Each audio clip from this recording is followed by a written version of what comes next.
માતાજી રાગ અને જ્ઞાન જુદા છે એટલું જાણે તો પૂરતું થઈ ગયું કે દ્રવ્ય અને જ્ઞાનની પર્યાય એનું ભેદજ્ઞાન પણ કરવું પડે? રાગ ને જ્ઞાન જુદું છે એ જે રીતે જુદું છે એ કારણ કે એ તો પોતાનો સ્વભાવ જ નથી, વિભાવ છે. અને આ નાયક પોતાનો સ્વભાવ છે. એમાં પર્યાય છે એ પર્યાયનું કોઈ અપેક્ષાએ એની પર્યાય એની છે. કથનચિત ભિન્ન છે, કથનચિત અભિન્ન છે. એટલે એનું સ્વરૂપ જેમ છે એમ જાણવું.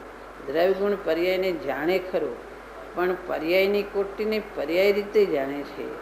વિભાવનું કઈ રીતે ભિન્નતા એને એ રીતે ભિન્નતા જાણે છે.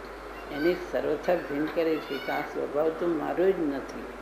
અને હું પર્યાય કથનચિત મારી જે શુદ્ધ પર્યાય પ્રગટે એનું વેદન મને થાય છે.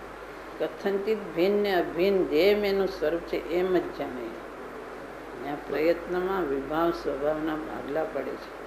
એવી જાતનો ભાગલો પર્યાય સાથે એવો ભાગલો સર્વથા નથી પડતો. એના જ્ઞાનમાં જાણે છે કે દ્રવ્યને મુખ્ય કરે છે, પર્યાયને ગૌણ કરે છે.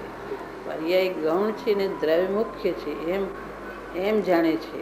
પણ પર્યાય કંઈ નથી જ એવી જાતનું ભેદ જ્ઞાન એમાં નથી હોતું. પર્યાયને ગૌણ કરે છે, દ્રવ્યને મુખ્ય કરે છે.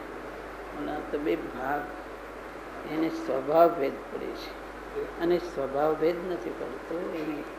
એ કથનચિત ભિન્ન ને કથનચિત અભિન્ન છે પર્યાય. એને એમ જાણે, જે જેમ હોય એમ જાણવાનું રહે છે.